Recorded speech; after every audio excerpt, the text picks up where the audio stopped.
Yeah. What's good? What's good, man? Know it's been a minute. Welcome to another edition of Poltrick here on the Got What You Need Network, man. I've been MIA for a minute, partially about the schedule, but more just about being turned off by black people right now. And what I mean by that is it just amazes me what we get upset about and what we kind of shrug off. And it always depends on if somebody that looks like us is benefiting from it. And I'll give you an example. Remember the whole PPP, like, hoorah and everything, and everybody was, trying to expose people. No plug to that dope show we got jumping off on Roku over there on GWUN TV every Sunday. But we wanted to expose everybody who we knew who got a PPP loan, who I guess didn't have, who didn't actually generate paychecks to be protected.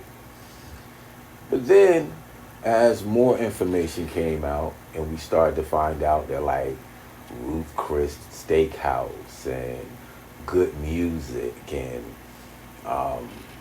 some fake company in DC connected to Jared and Ivanka Trump that, was supposed to be making masks, who never made masks before or whatever. And then Jared and Ivanka and Steve Mnuchin, and we found out that they had like almost $500 million, forgiven.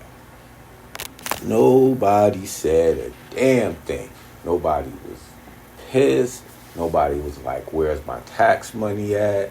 Nobody complained about, if I gotta work, they should too. And none of that. Everything was cool. And I equate that to what's going on in Mississippi right now. Remember some months back, a famous coach, Coach Prime, decided to move on to greener pastures.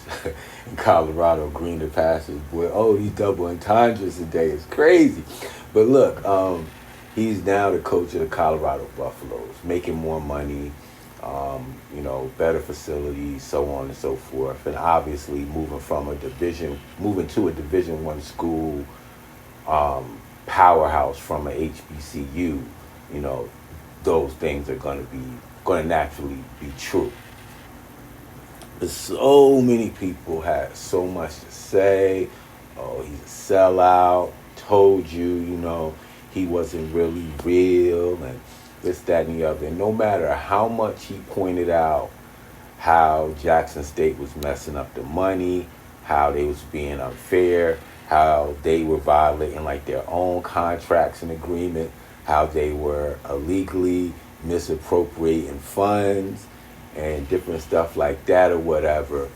All I saw was, murals being defaced and all these different TikToks and this, that, and the other. Now, I will say that it might have been 50-50 in regards to support versus those that were, attacking him or whatever. So I want to be fair. I'm not going to say that, the majority or anything like that. But just, it was so much noise around it. Like, so much noise around it. Now, we fast forward to today, and the State House of Mississippi just passed a law that basically carves out a majority all-white area of Jackson and basically gives it its own law. Now, Jackson is 81% black, but now you're going to take the white area of Jackson and make it like its own zone They're going to have their own judges, own police, and basically taking it back to Jim Crow. And you would think that, and this is while simultaneously there's an attempted hostile takeover of the state capital of Jackson by some outside entities, but we don't have enough time to talk about that as well. So you here to tell me that they're basically testing Jim Crow style law in the state, and you don't hear no kind of outrage, no kind of outreach or attempted outreach from people in the state to people outside the state in regards to what's going on? Yo, you don't see what's going on in my state, yo? I don't hear anything from native artists from Mississippi yo, Sky, bring more attention to this on your show, on your radio show, bring more attention to this, on your podcast. None of that. I don't see none of the extra tomfoolery that was going on when a football coach decided to take a promotion. But now, with your state going back into the 40s and 50s, is church mouse quiet out of the Magnolia State. I just don't get it. I've seen people from other states have more to say about it than the people who live there. Y'all have the same capabilities as we do, and you post about everything else. Sports, Lil Wayne the GOAT, Yo Gotti's forehead, all this other nonsense.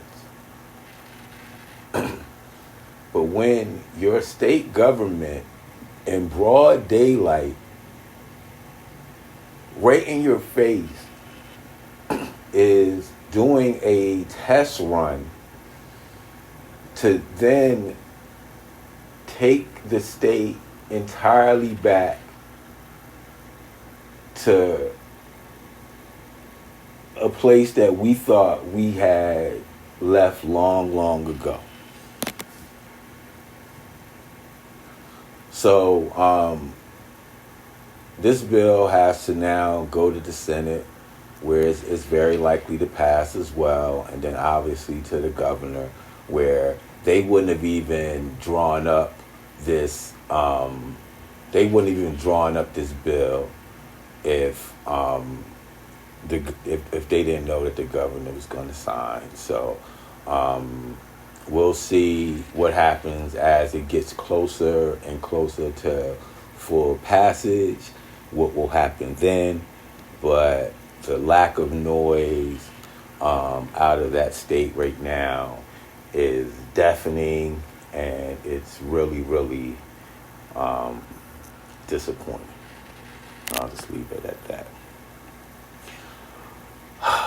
We were, I don't know, maybe 4 or 5 episodes ago, I know it's been a minute since I've been on, but we're talking about the made-up migrant crisis, at the, no, that's not fair. I won't say made-up migrant crisis, but what I will say is it's being unfairly put in the lap of President Biden when it's an issue that, yes, the government, the federal government could be doing more, but the border states should be cooperating with their fellow border states in Mexico to figure out better economic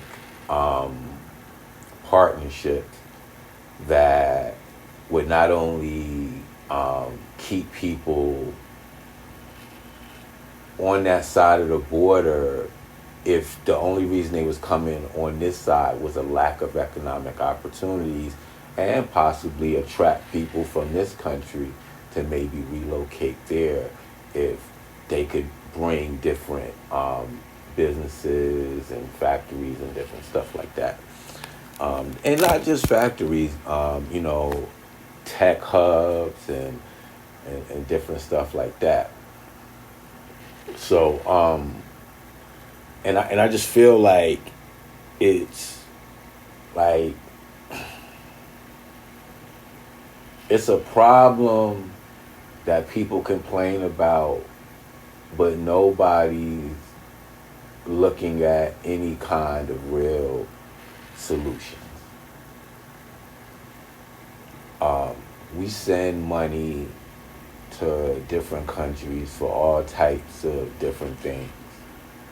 And for some reason, for like pretty much most of my adult life, we haven't figured out a way to work with the Mexican government in a positive way to address this border crisis. And I understand that, like, it's not Mexicans, like, they're like, yo, what you talking about, Sky? We cool. Like, these Guatemalans, these people come from Central America. I get that or whatever. But the fact that they will walk all the way from their country through your country, and did I say walk? I just want to make sure I put that out there, walk, through your country and some more countries to get to this country where opportunities, yeah, but this country's struggling as well, is amazing to me. And it's just amazing that we have like all this money to send, for example, to Ukraine. But you telling me that we couldn't partner with somebody in Silicon Valley to maybe build like a technology hub in Juarez, that's across from El Paso, I believe, and that would generate construction jobs, and then it would have pending higher paying jobs or whatever, and have some of those jobs, I guess portioned off for, Mexicans, people fleeing warring countries and different stuff like that or whatever. We could do that across from New Mexico, from Arizona, as well as California.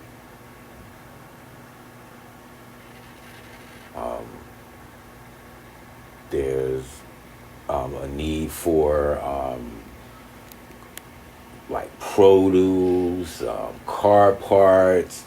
It's so many different things that could be manufactured just across the border to help that nation's economy, as well as assisting helping the economy of Central America, where we weren't just throwing money at stuff and not knowing where it was going. Was we giving money to like a corrupt regime or what have you? And the fact that like none of, and this is the thing, I ain't like this brilliant person. I'm just using common sense, especially when I see various states do it. Like it's parts of like Kentucky and Ohio that are pretty much like interchanged in regards to like their economy and like their business district and things like that. And it's other states that do the exact same thing. And the fact that, and I know it's a more, let's say, red tape or whatever, and some more hoops you maybe have to jump through to do a federal exchange. But if you could write check after check to just pay for tanks and missiles and things like that, and I'm not here to litigate the Ukraine war or whatever. There's so many hypocrisies that I could bring up in regards to that or whatever. And I've spoken about it earlier, and I don't want to like relitigate that as well. But if we could just throw money at away like that, then we can direct money towards fixing, or even if it's just to pacify a situation. But instead, we just make up these laws. Oh, if you don't have this, that, and the other, then you can't come across, and then we send you back, and then some maybe decide, all right, damn, I can't get across, but the majority then decide, okay, I'm gonna try to find a way to sneak over and, you know, see what I could do over there, and then I'll try to come back and get you, or I'll try to sneak the whole family over with me, or whatever, and then that becomes a hazard or whatever. So now you got border agents that should be like protecting the border, but now they're possibly trying to save people in deserts or drowning in rivers and all kinds of different stuff or whatever, because we can't get our act right. And because we can't get our act right, there's a report out of the New York Post, and I'm mentioning the New York Post because it's the New York Post. Oh my God. But they say it's estimated that it's costing $5 million a day to address the migrant crisis that's going on. And just in that city alone, $5 million a day. So you got $5 million a day to house, feed, and in some cases clothe people that aren't even from this country, but you have people sleeping on your streets. This is why, like, we have this disconnect in this country, and why, like, all working class people and, you know, progressives and poor people or whatever, they're not all banding together, because, like, it is hard to make sense of a lot of things. It's hard to say we can't build proper housing to make sure that no one sleeps on the street, that is born and raised there for the most part. People have ID. A lot of people even work and then don't have a place to go home to. But when people come to this country illegally and put a strain on whatever municipality they decide to just come to, we automatically, or automatically is maybe the wrong word, magically, probably a better word, find these funds and these resources to take care of these folks. I almost wanted to throw something at the TV when I saw people complaining, people who are being taken care of. And I'm not saying they shouldn't be. I'm not going there. But it's like, I guess the money that they had to pay for hotels had ran out. And so they were moving them to a different facility. And you have people like complaining about, like, you know, I don't know how I'm gonna get to work, and, you know, they need to, you know, do a better job of, you know, moving us to a place that's more comfortable for us. And I'm sitting here like, why should this private business that is no longer getting federal funds that pay for you to stay at their place be made to allow you to stay there? I don't get the sense of entitlement when it comes to people who are being given stuff. That people who every day have to worry about their next meal, is it going to be warm enough tonight, where like I don't freeze to death? Is it going to snow? Is it going to rain? It's going to be windy. Am I in an area clear of food where ain't a bunch of fucking rats and shit around? But yet, we find this money to build these places and provide these people with food, and in some cases, employment, and all kinds of things. And it's just hard for me. I don't even say people like me. I'm going to just speak for myself. It's hard for me to sit here and then know what's going on in Skid Row, in Chicago, in any big city, and even some smaller cities all across America. Food banks, being strained. And we just have to do a better job of finding a way to streamline stuff so that we can be this land of like opportunity and all of that. But we should be taking care of our own first.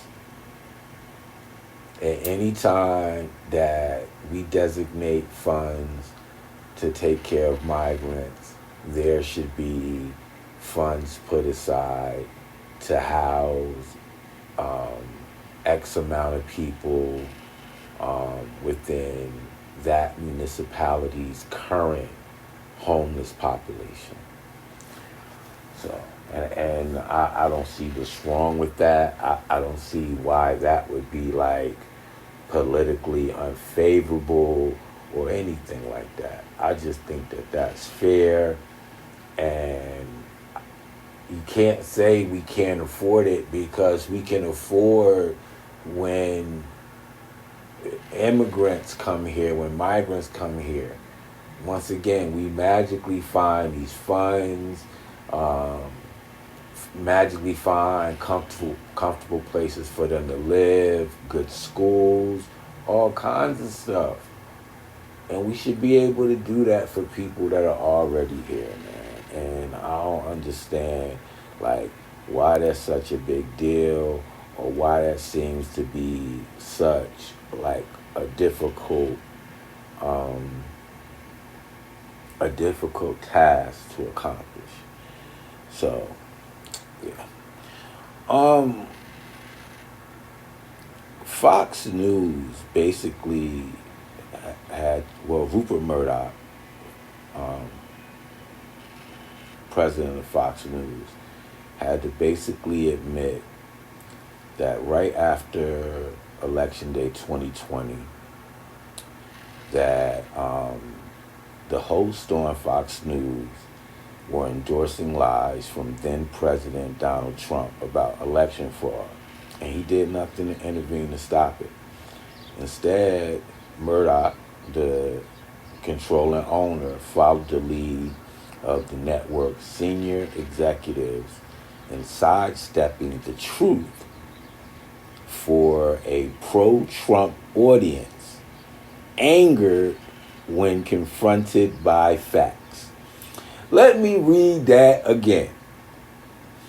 Instead, Murdoch, the network's controlling owner, followed the lead of the network's senior executives in sidestepping the truth for a pro-Trump audience, angered when confronted by the facts.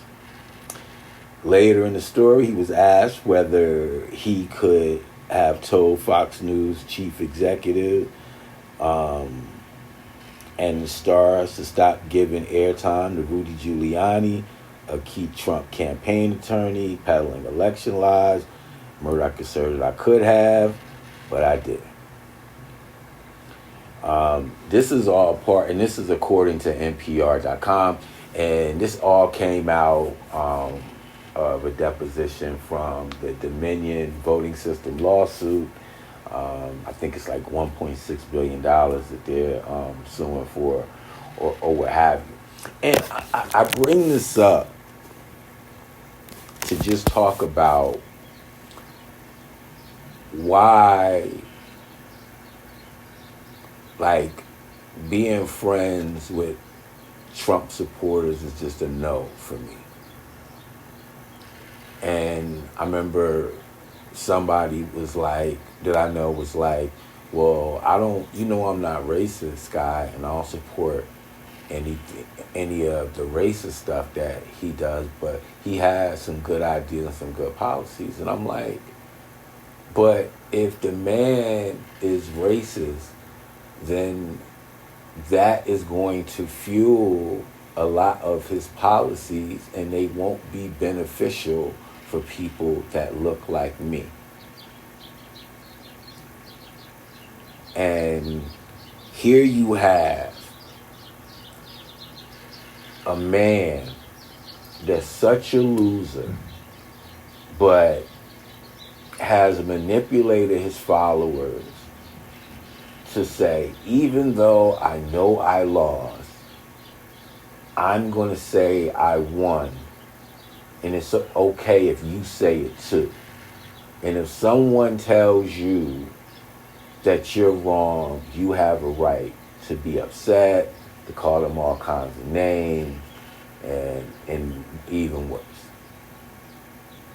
And here we have a major cable network that knew that their anchors were peddling or helping to peddle lies. And because if they didn't, a lot of the pro-Trump supporters that support the station would get mad and turn somewhere else who was. They decided it was more important to keep those viewers who wanted to hear the lie happy versus their responsibility to report the news. What's that? Rihanna's song, Love the Way You Lie? I'm speechless right now, but amazed at the same time that people are more in tune with the things inside them that move them from a racially superior, I guess, feeling or whatever, right? That they would support a dude and then be like, just say whatever and we cool with it. Like, even to the point, right, to where a lot of his supporters got robbed during the campaign because the credit card system would change the one-time payments to recurring payments. And people were like $1,000 in before thousands of dollars in before they even realized that they were erroneously upgraded to, I guess, this next tier of donor or whatever. And some, even though they were pissed and wanted their money back, even tried to blame it on other people and try to sue quietly to just get their money back, but not make so much noise about the fact that the orange dude robbed them and robbed them on purpose. All right, I ain't gonna keep y'all no longer or whatever. I just wanted to get back into the mix. Once again, man, sorry it's been so long, but just disappointed, man, at what moves my people and what doesn't. And the fact that, tearing each other down motivates us more than standing up for what's right. And I don't even want to make a comparison because I still want y'all to stand up for that. So I don't even want to put that out there. But like I said, we'll be quick to try to embarrass one another. But when we see our people being oppressed or whatever, we're real quiet about that. Well, that don't have nothing to do with me. I ain't got nothing to do with those politics and blah, blah, blah. And I just think it's some sucker shit, for real. All right, but we'll be back next week with another episode, man. But in the meantime, make sure that you continue to support the whole network, as I know you have been. The Encourage and Inspire podcast, the Blackmail podcast. I believe they up to like episode 96. Ian Friends, Life and Love. And of course, you're tuned in to Poltrick with your boy Scott. Until next time, peace.